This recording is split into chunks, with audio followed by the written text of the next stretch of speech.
कर्ण का जन्म कैसे हुआ, विचित्र है ये कथा। धृतराष्ट्र, पांडु और विदुर के लालन पालन का भार भीष्म के ऊपर था। तीनों पुत्र बड़े होने पर विद्या अध्ययन के लिए भेजे गए। धृतराष्ट्र बल विद्या में, पांडु धनुर्विद्या में तथा विदुर धर्म और नीति में निपुण हुए। युवा होने पर धृतराष्ट्र अंधे होने के कारण राज्य के उत्तराधिकारी न बन सके। विदुर दासी पुत्र थे, इसलिए पांडु को ही हस्तिनापुर का राजा घोषित किया गया। भीष्म ने धृतराष्ट्र का विवाह गांधार की राजकुमारी गांधारी से कर दिया। गांधारी को जब ज्ञात हुआ कि उसका पति अंधा है तो उसने स्वयं अपनी आंखों पर पट्टी बांध ली। उन्हीं दिनों यदुवंशी राजा शूरसेन की पोषित कन्या कुंती जब सयानी हुई तो पिता ने उसे घर आए महात्माओं की सेवा में लगा दिया। पिता के अतिथि गृह में जितने भी साधु महात्मा, ऋषि मुनि आदि आते, कुंती उनकी सेवा मन लगा कर किया करती थी।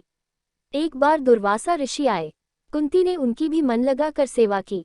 कुंती की सेवा से प्रसन्न होकर दुर्वासा ऋषि ने कहा, पुत्री, मैं तुम्हारी सेवा से अत्यंत प्रसन्न हुआ, अतः तुझे एक ऐसा मंत्र देता हूँ जिसके प्रयोग से तू जिस देवता का स्मरण करेगी वह तत्काल तेरे समक्ष प्रकट होकर तेरी मनोकामना पूर्ण करेगा।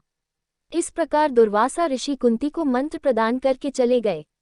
एक दिन कुंती ने उस मंत्र की सत्यता की जांच करने के लिए एकांत स्थान पर बैठकर उस मंत्र का जाप कर सूर्यदेव का स्मरण किया।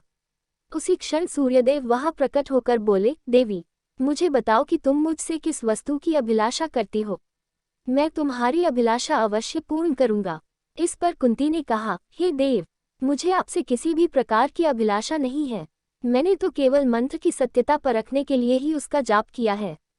कुंती के इन वचनों को सुनकर सूर्यदेव बोले, हे कुंती, मेरा आना व्यर्थ नहीं जा सकता। मैं तुम्हें एक अत्यंत पराक्रमी तथा दानशील पुत्र प्रदान करता हूँ। इतना कहकर सूर्यदेव अंतर्ध्यान हो गए। कुंती ने लज्जावश ये बात किसी से नहीं कह सकी।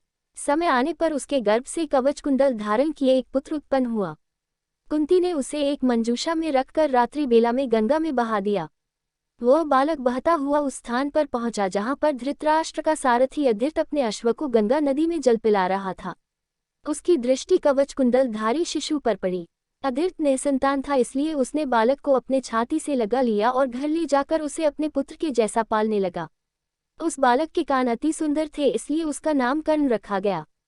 कर्ण गंगाजी में बहता हुआ जा रहा था कि महाराज धृतराष्ट्र के सारथी अधृत और उनकी पत्नी राधा ने उसे देखा और उसे गोद ले लिया और उसका लालन पालन करने लगे। कुमार अवस्था से ही कर्ण की रुचि अपने पिता अधृत के समान रथ चलाने की बजाय युद्धकला में अधिक थी।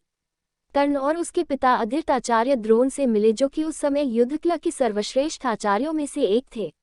द्रोणाचार्य उस समय कुरु राजकुमारों को शिक्षा दिया करते थे। उन्होंने कर्ण को शिक्षा देने से मना कर दिया क्योंकि कर्ण एक सारथी पुत्र था और द्रोण केवल क्षत्रियों को ही शिक्षा दिया करते थे। द्रोणाचार्य की असम्मति के उपरांत कर्ण ने परशुराम से संपर्क किया, जो कि केवल ब्राह्मणों को ही शिक्षा दिया करते थे। कर्ण ने स्वयं को ब्राह्मण बताकर परशुराम से शिक्षा का आग्रह किया। परशुराम ने कर्ण का आग्रह स्वीकार किया और कर्ण को अपने समान ही युद्धकला और धनुर्विद्या में निष्णात किया। कर्ण को उसके गुरु परशुराम और पृथ्वी माता से श्राप मिला था। कर्ण की शिक्षा अपने अंतिम चरण पर थी। एक दोपहर की बात है, गुरु परशुराम कर्ण की जंघा पर सिर रखकर विश्राम कर रहे थे। कुछ देर बाद कहीं से एक बिच्छू आया और उसकी दूसरी जंघा पर काटकर घाव बनाने लगा। गुरु का विश्राम भंग न हो इसलिए कर्ण बिच्छू को दूर न हटाकर उसके दंड को सहता रहा। कुछ देर में गुरुजी की निद्रा टूटी और उन्होंने देखा कि कर्ण की जांघ से बहुत रक्त बह रहा है। उन्होंने कहा कि केवल किसी क्षत्रिय में ही इतनी सहनशीलता हो सकती है कि वह बिच्छू दंड को सह ले, न कि किसी ब्राह्मण में। और परशुराम जी ने उसे मिथ्या भाषण के कारण श्राप दिया कि जब भी कर्ण को उनकी दी हुई शिक्षा की सर्वाधिक आवश्यकता होगी, उस दिन वह उसके काम नहीं आएगी। कर्ण, जो कि स्वयं ये नहीं जानता था कि वह किस वंश से है, ने अपने गुरु से क्षमा मांगी और कहा कि उसके स्थान पर यदि कोई और शिष्य भी होता तो वो भी यही करता।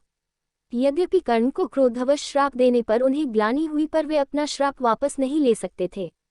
तब उन्होंने कर्ण को अपना विजय नामक धनुष प्रदान किया और उसे ये आशीर्वाद दिया कि उसे वह वस्तु मिलेगी जिसे वह सर्वाधिक चाहता है, अमित प्रसिद्धि। कुछ लोककथाओं में माना जाता है कि बिच्छू के रूप में स्वयं इंद्र थे, जो उसकी वास्तविक क्षत्रिय पहचान को उजागर करना चाहते थे। परशुराम जी के आश्रम से जाने के पश्चात कर्ण कुछ समय तक भटकता रहा। इस दौरान वह शब्द भेदी विद्या सीख रहा था। अभ्यास के दौरान उसने एक गाय के बछड़े को कोई वन्य पशु समझ लिया और उस पर शब्द भेदी बाण चला दिया और बछड़ा मारा गया। तब उस गाय के स्वामी ब्राह्मण ने कर्ण को श्राप दिया कि जिस प्रकार उसने एक असहाय पशु को मारा है, वैसे ही एक दिन वह भी मारा जाएगा जब वह सबसे अधिक असहाय होगा और जब उसका सारा ध्यान अपने शत्रु से कहीं अलग किसी और काम पर होगा। इस प्रकार कर्ण परशुराम का एक अत्यंत परिश्रमी और निपुण शिष्य बना। कर्ण दुर्योधन के आश्रय में रहता था। गुरु द्रोणाचार्य ने अपने शिष्यों की शिक्षा पूरी होने पर हस्तिनापुर में एक रंगभूमि का आयोजन करवाया। रंगभूमि में अर्जुन विशेष धनुर्विद्या युक्त शिष्य प्रमाणित हुआ। तभी कर्ण रंगभूमि में आया और अर्जुन द्वारा किए गए कर्तव्यों को पार करके उसे द्वंद्व युद्ध के लिए ललकारा। तब कृपाचार्य ने कर्ण के द्वंद्व युद्ध को अस्वीकृत कर दिया और उससे उसके वंश और साम्राज्य के विषय में पूछा, क्योंकि द्वंद्व युद्ध के नियमों के अनुसार केवल एक राजकुमार ही अर्जुन को, जो हस्तिनापुर का राजकुमार था, द्वंद्व युद्ध के लिए ललकार सकता था। तब कौरवों में सबसे ज्येष्ठ दुर्योधन ने कर्ण को अंगराज घोषित किया, जिससे वह अर्जुन से द्वंद्व युद्ध के योग्य हो जाए। जब कर्ण ने दुर्योधन से पूछा कि वह उससे इसके बदले में क्या चाहता है, तब दुर्योधन ने कहा कि वह केवल ये चाहता है कि कर्ण उसका मित्र बन जाए। इस घटना के बाद महाभारत के कुछ मुख्य संबंध स्थापित हुए, जैसे दुर्योधन और कर्ण के बीच सुदृढ़ संबंध बने, कर्ण और अर्जुन के बीच तीव्र प्रतिद्वंद्विता और पांडवों तथा कर्ण के बीच वैमनस्य। कर्ण दुर्योधन का एक निष्ठावान और सच्चा मित्र था। यद्यपि वह बाद में दुर्योधन को खुश करने के लिए द्यूत क्रीड़ा में भागीदारी करता है, लेकिन वह आरंभ से ही इसके विरुद्ध था।